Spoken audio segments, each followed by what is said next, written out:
So, hi everyone. So, this is the first episode of the podcast called HumanAIty. So, basically, it's the word that is combining human and AI and TY in the end. Basically, I was going to call it Humanize, but this name was used by a company already. So, this is called HumanAIty. And the idea is that I want to interview different people and understand how we as human beings, as researcher or tech people, or basically people in many different professions, how we can survive and thrive in the new era of AI. And today we have Amina joining us, and it's really great to have the chance. And maybe you want to introduce yourself a little bit, or I can introduce you based on the knowledge I know. Yes. Yeah, I can give a brief introduction. So, hi, my name is Amina Green. I currently live in San Francisco, but I previously lived in Japan and worked as a J-pop idol about a decade ago. Did my schooling, got some degrees, and then I started working in tech about 6 years ago. Awesome. So maybe I can start with some uh, questions. So how did you actually, I did watch your video, but maybe our audience is interested. How did you become a J-pop idol as an American? Yeah, so when I was about 11 years old, I started taking private Japanese lessons in Michigan. The state that I'm from has a large Japanese population relatively to the Midwest due to the auto industry. So it was kind of a marketing tactic for schools, like private schools and public schools too, back then, to teach Japanese to young people because it would give them some competitive edge, like professionally. Kind of how schools have like Mandarin immersion now, right? So I started learning Japanese. I had private lessons and then I took it at school. And then I started wanting to practice my Japanese. So I started singing and performing on a Japanese site called Nico Nico Doga, Ah, which was kind of like a pre-Twitch platform. It was very big in Japan. And I got a lot of followers from there. And so then when I was still in high school, I got an offer from a Japanese Jumusho, which is a talent agency, to go to Japan and work as an idol or a talent there. wow.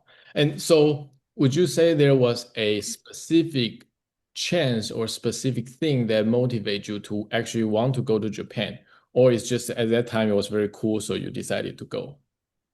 I love Japanese pop culture. When I was a kid, I had a classmate. She was from Taiwan, which I know is different than Japan, but I was very ignorant. I didn't know the difference. So I remember asking her, um, I said like, "What is it like in Japan?" And she was like, "I'm not from Japan. I'm from Taiwan." But she introduced me to like Taiwanese pop groups, but also Japanese pop groups, and that Right. was kind of how I got into it when I was pretty young. So I had a large interest in it.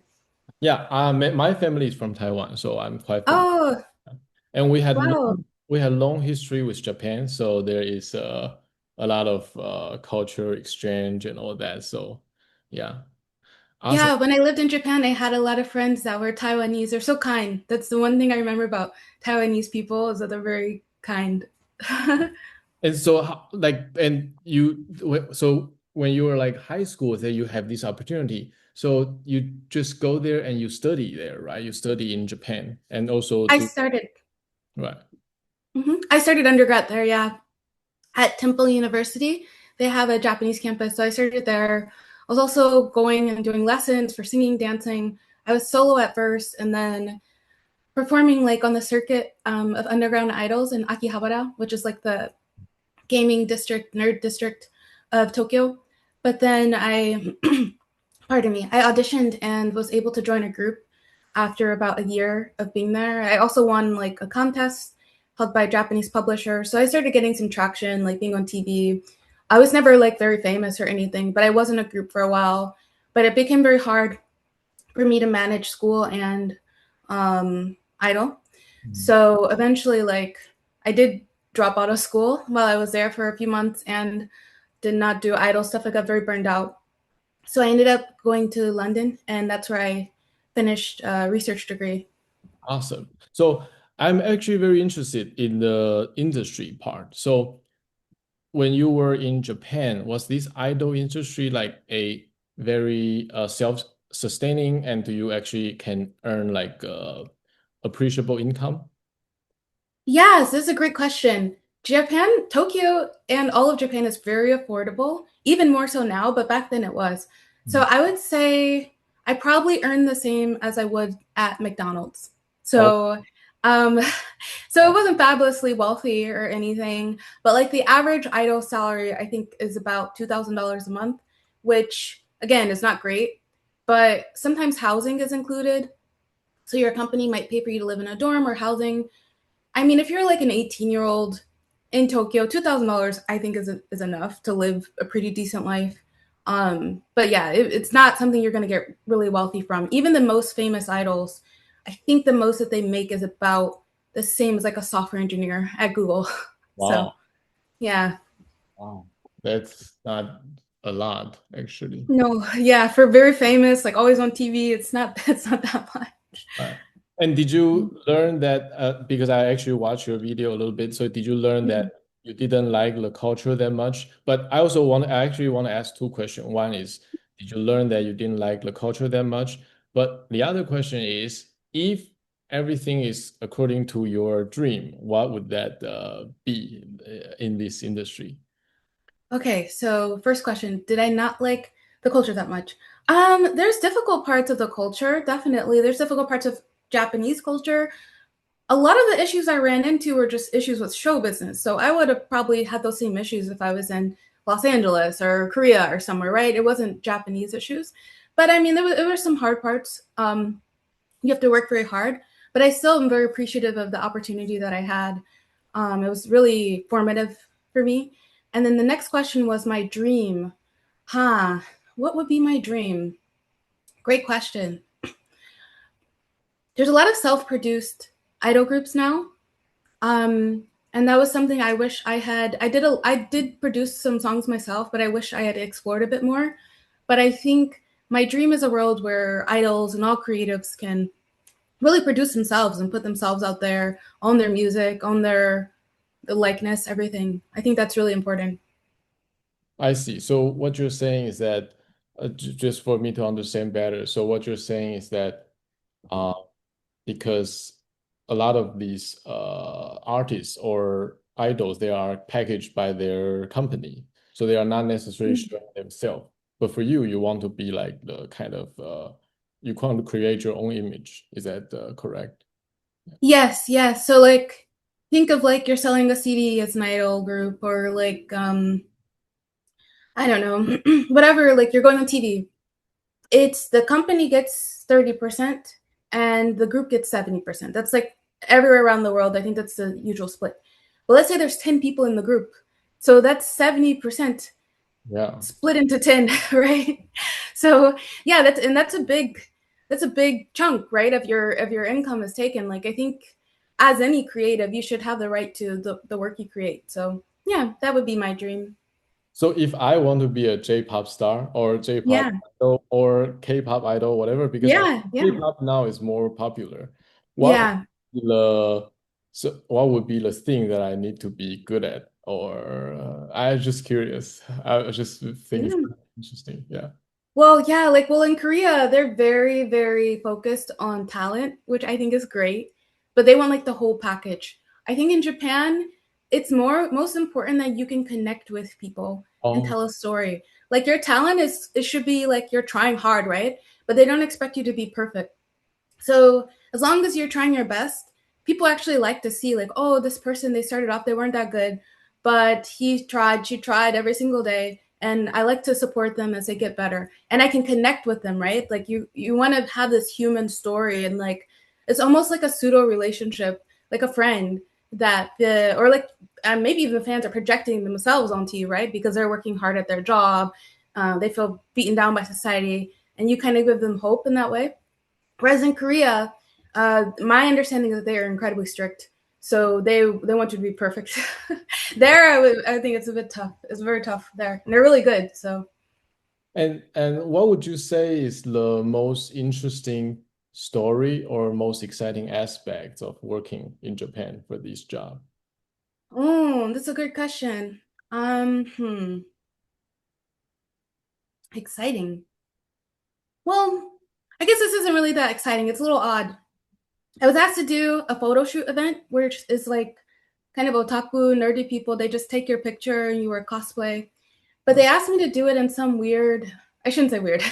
They asked me to do it in a very remote, like mountain town out in Oh, the middle of nowhere. I was like, I had to take the train from Tokyo. It was like a 2 hour train. It was literally like a mountain when you get to the train and rice paddies and there's a small photo studio. And I was like, what? Like, nobody's gonna come. Like, why did they ask me to come here?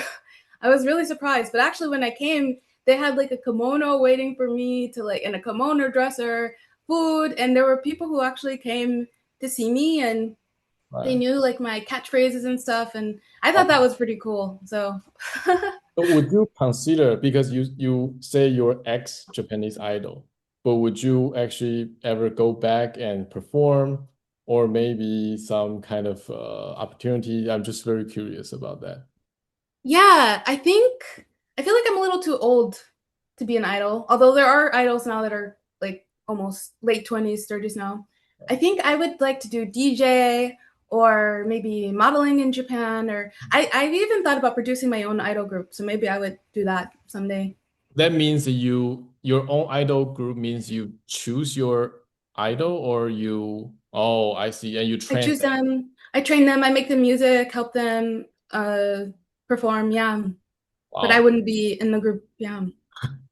Awesome. And do you think that your unique background, or for example, your look, or that, does that help you when you were idol in Japan? I think it helped and hurt me. It helped me because obviously, like, I look very different than everybody else. I think in the way that it hurt me was not necessarily like a mean way, but often people told me, "Why are you being an idol? You should become a model." Hmm. Um, and I was so stupid. I was so stubborn back then. I was like, "Why would they tell me that? I don't want to be a model. I would be an idol." But now that I'm older, I realize like they were complimenting me, and I think, yeah, I'm quite tall, especially compared to Asian, like in Japan. I'm 5'7". Right. So I think I stood out quite a bit, and that probably hurt me. I think if I was shorter, like race and stuff probably wouldn't have mattered as much. I see. That's interesting. And probably model would earn better than idol on average, right? I think so. Yeah, I now that I'm looking back, I was like, I should have, I should have did that. You still have a It's chance. fine. I think you still Yeah. Oh, thank you. once this Thank you. podcast become very popular, there will be a lot of Yes. I don't know. Yes. Please. I'm Please. trying. And your idol name is Dujon, so it's like French. Yeah. Awesome. Yeah. It's fake French. I made it up. I look it up. Actually, I was very curious. Okay, so that was the first question actually, and Mm. I have kind of a lot of questions. And really, it's kind of for us to warm up because I actually was trying to find a format, but I feel like I understand how we can communicate. So then I Mm. want to ask you, so you went to London. So I'm now actually in the UK. So Mm.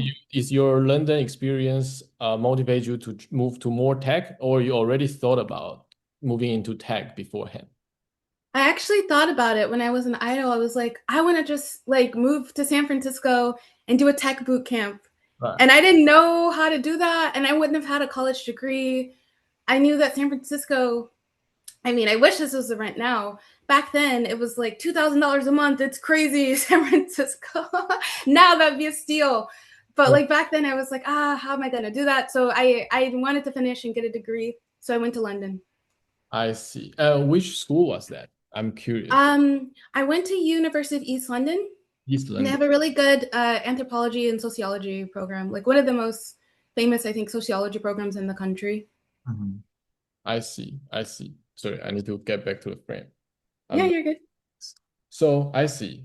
So and then now that you moved to San Francisco, what kind of project are you working on, and what's the most exciting aspect?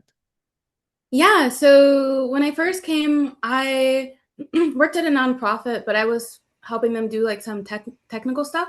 And I ended up teaching myself Python and to program. So after that, I got a job at a startup where I worked as head of data for 2 years, Mhm. a creator economy company, but they were actually based in London, funny enough. Hmm. Um, and then the most recent project I just finished a few months ago was a research project at Plurality Institute. do work on tech and pluralism, and I was doing some research work on Bridging Bot, which was funded by Google's Jigsaw Lab and some other sources. But basically, it was like AI and deliberation. So yeah, I finished that a few months ago. Now I'm just working for myself. I do freelance data science stuff, but I'm also building some projects. So yeah, But I want to ask you for more details. So yeah. because this terminology, I'm not familiar with it. So can you say again what are the specific project that you're doing? I want to get Oh some yeah. of like Yeah. So I worked. Okay, I would give concrete. Um, I did a master's in human computer interaction, and then a project I did with that was biosensing. So using almost like a BCI tool as a tutor, like integrated with LLM to be like a tutor for people. That was a research project I finished like a year and a half ago. That was one. For oh, 2 years, I worked as while I was doing my master's, I worked as head of data for a creator economy startup based in London. And then I just finished a research project with Plurality Institute called Bridging Bot. mhm. And what specific are, if it's allowed to ask, because I know sometimes Yeah. kind of you have to be confidential, but what are these projects actually do? Because I'm not very familiar with a lot of the tech projects. So, for Uh, example, you can give the most exciting one that what do they actually do, or yeah, what do they actually do? Yeah. yeah. So where I was head of data, they're still around. They're a payments platform for content creators. So content creators can receive payments from their fans more easily. And they were on the blockchain using USDC. So yeah, that's a more concrete example So for mint stars. basically you're building the platform so that the creator can get paid by. Yes. I see. I see. Yeah. Very interesting. A lot of creators can use certain payment processors and payment platforms, so that was why. But sorry, go on. Because I'm very interested in the business model of Mm. like how do they get paid or like who are paying them, right? So once you have these platform, oh, I guess you take a cut from the any time that people get paid, you can take a percentage. Is that the Yes. I see. Yes. 5%. Yeah. And so you And go ahead, sorry. oh, sorry. You go. No, I was just saying, so your job was just to help them build this, so then they pay you for building this framework. Yeah. So we had a search algorithm um, on the app so people could find creators they wanted to support. I helped build that out. Um, we had like a Spotify Wrapped. You know, Spotify does at the end of the year Wrapped, where it shows the top people you support. Right. That was something I built out. Oh, Analytics for the creators to see like how good they were doing, that kind of stuff. I was building out. wow. Yeah, I want to do rap, so I need to figure out what's the algorithm that Yeah.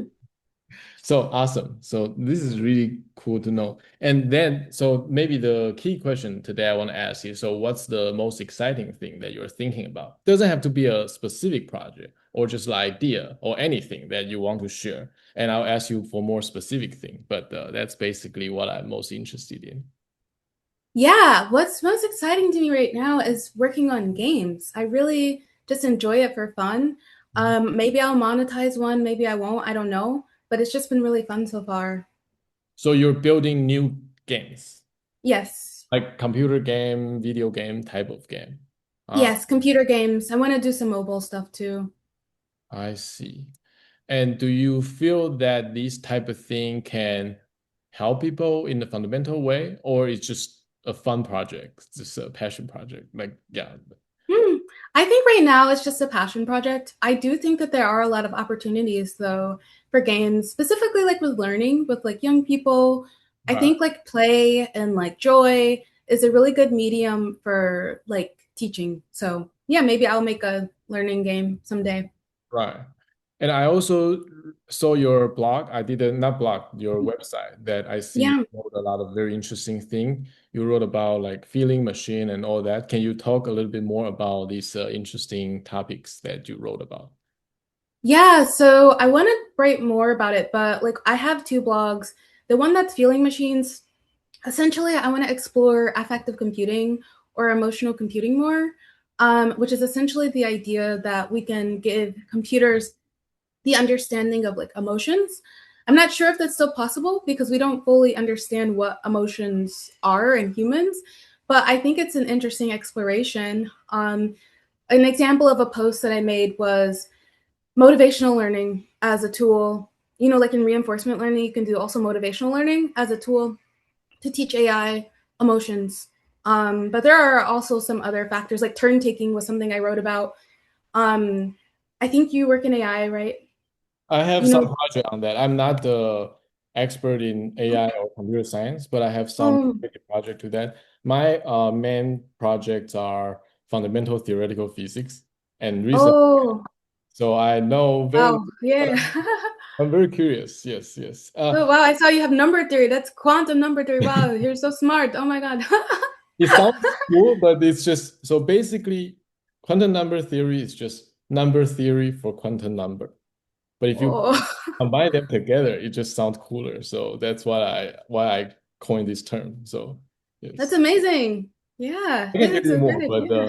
the other day. But yes, I'm actually very curious about Who's your uh. favorite physicist? Sorry, I want to ask you. I mean, when I was young, yes, actually, please ask me as well because I feel Yeah. podcast would be better if we can go both ways.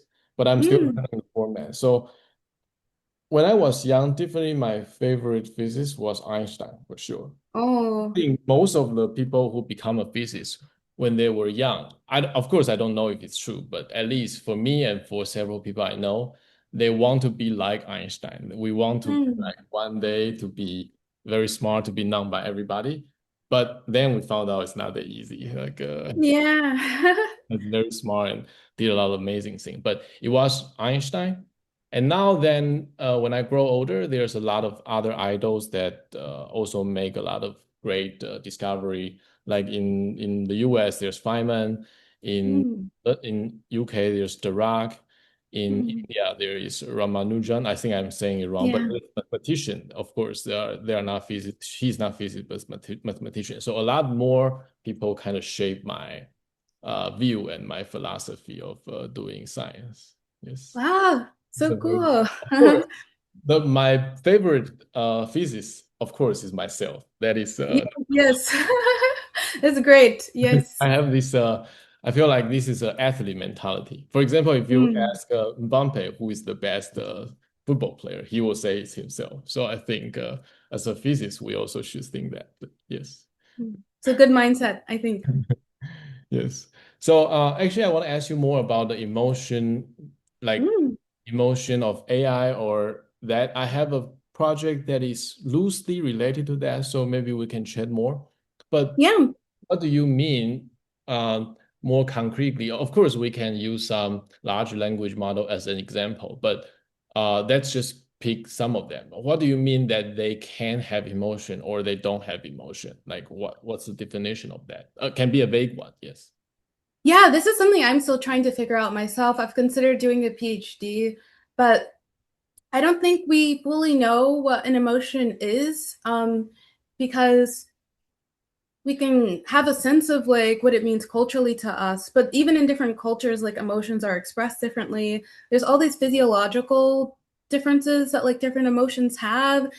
You kind of need a body to experience emotions, I think.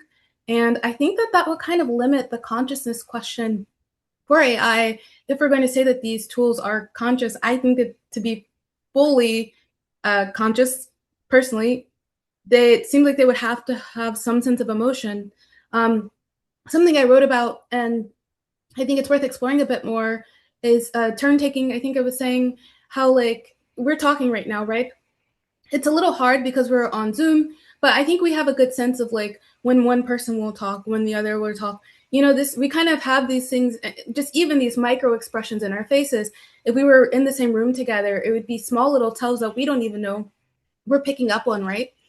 That's always been a trouble with conversational AI, like with the talking with them, because they don't understand turn taking that well, and that impacts the user experience, right? So yeah, it doesn't feel as natural because they don't know when to talk. And they use like math formulas, like proofs to kind of try to teach them turn taking. But I think that that's one example of how teaching them emotions in certain ways will help them and help the user experience with them.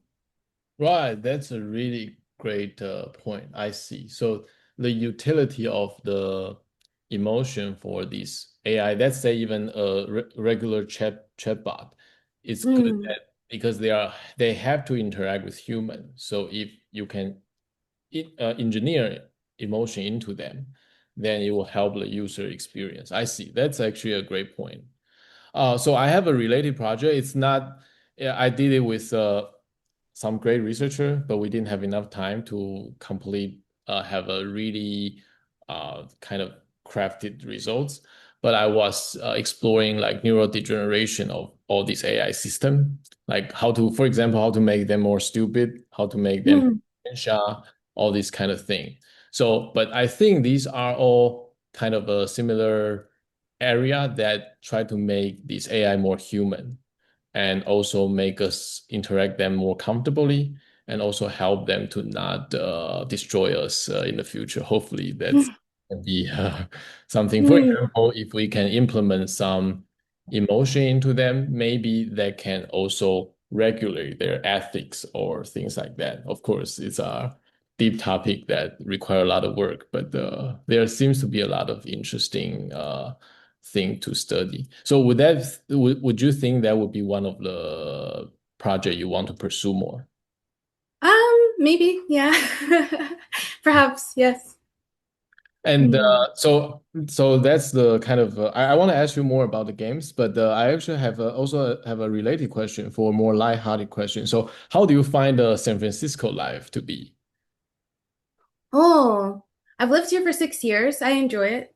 Like I said, I'm going to South America for 2 months, Right. so I'll see how somewhere else will be. But yeah, I love it here. It's a very interesting place to be, very exciting place. And so how do you kind of, because San Francisco obviously is very expensive. So what's your kind of business model? How do you sustain yourself? And because you're now working as a kind of independently, so how do you generate enough income? Or maybe you already have enough income. Mm. I'm just curious. Yeah. Yeah, that's something I'm trying to figure out a little bit more. I do some freelance work with a few startups, like doing data work for them. So that's typically how now. But yeah, I think I'll figure something out while I'm in South America. Right. And I've where, actually, oh, go ahead, sorry. please. Yes. I put building and stealth on my LinkedIn and I got a few VCs messaging me. So maybe I can, I don't know, fundraise for something. I don't know. Yeah, I think Well, that's great because I've mm, always thought about because my personal, yeah, sorry for going to my personal oh, belief. it's okay. I feel it is a great time to be independent. Hmm. A lot of my research are supported by institutes and also governmental funding and schools, and those are great. But it's also a great time to think. I always ask myself, if I don't have any of this support, can I still do research? If I Hmm. myself like in my basement without all these interesting supports or even without a PhD, can I still do research? And I hope the answer is yes. And I hope the people who are like that can still do research and support themselves to find a way. So if you can find a really great path that you can do things and you also get funded, I think that would be a very interesting experience that I want to hear about. And that's also hopefully related to this podcast because once we have a more following, we can use this to generate more opportunity and also reach more people and also get sponsorship, things like that. Who knows? Yes. So it's always a business. Also, although I'm a pure researcher, I'm always very interested about the business model of things. Yeah. Yeah, thank you. I appreciate you naming that. And I definitely agree. I feel like we are in the age of agency. So, yeah, it feels like anything is possible. I think my challenge is to just find something I want to work on and dedicate myself to for a while because I get excited by like so many different things, learning different things. Yeah, there's so many opportunities nowadays. Mm. And Related to my previous question, could you be kind of like an influencer?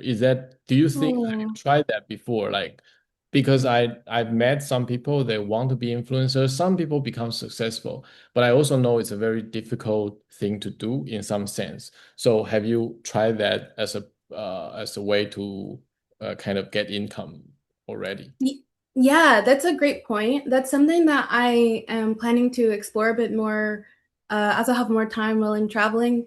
Um, I think after I lived in Japan, maybe I got not nervous, but like it's a bit heartbreaking, right? When you're young and you're going to audition. I was going to auditions all the time.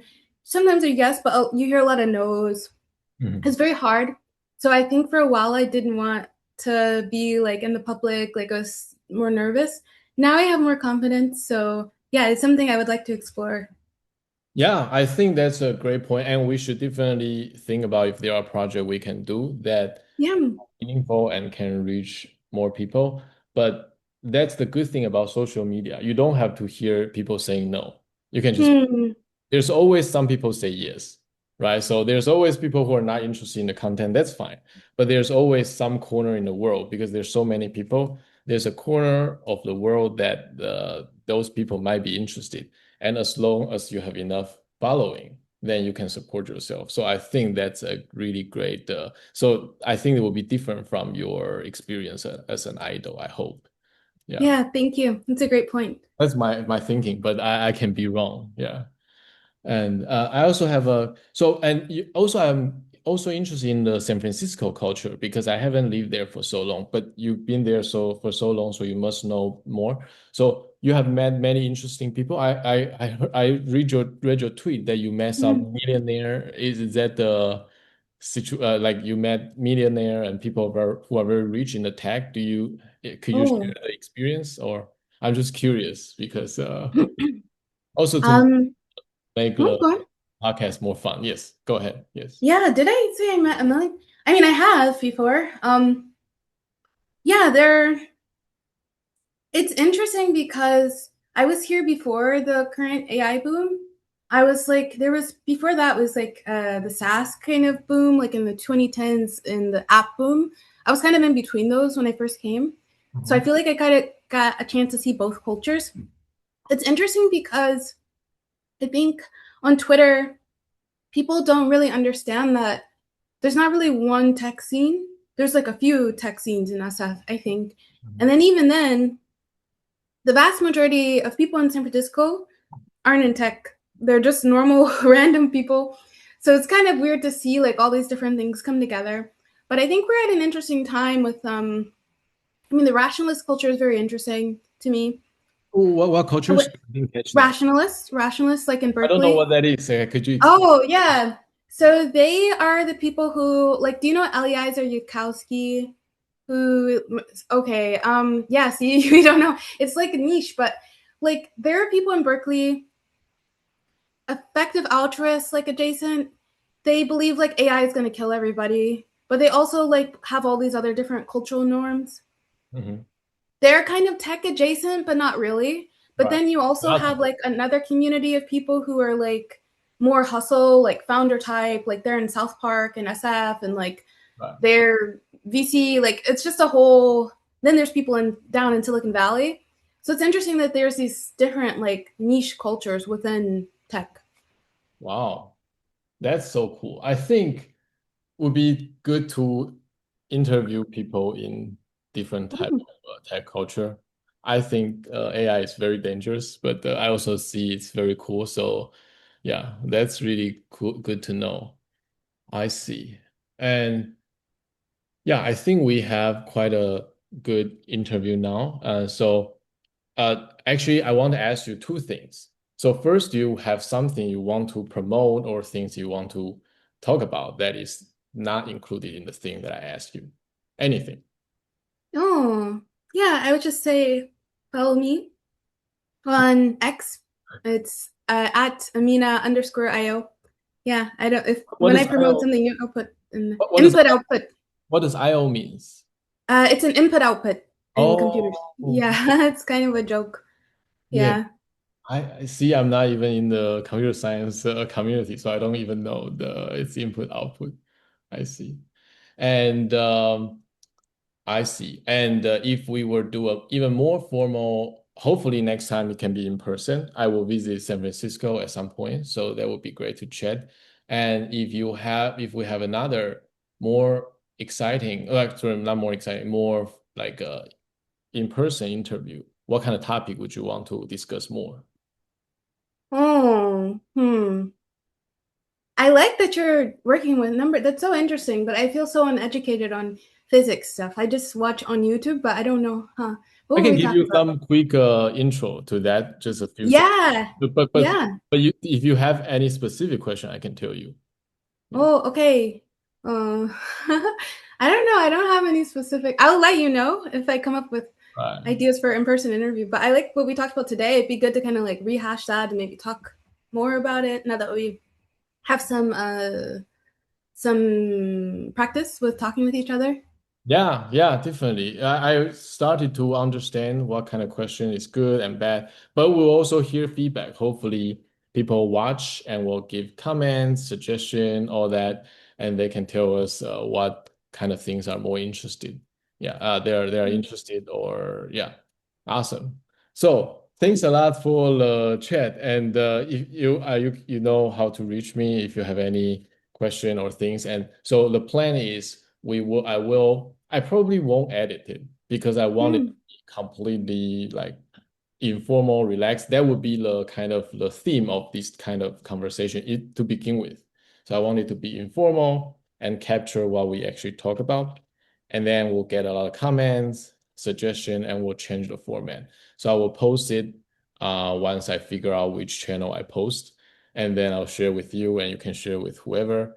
And yes, we'll go from there. Yes. Awesome. Thank you so Awesome. much. Thanks a lot. Thanks. Nice chatting with you. Talk to you Nice later. chatting with you. Have a great day. You too. Have Bye. a good sleep. Bye bye.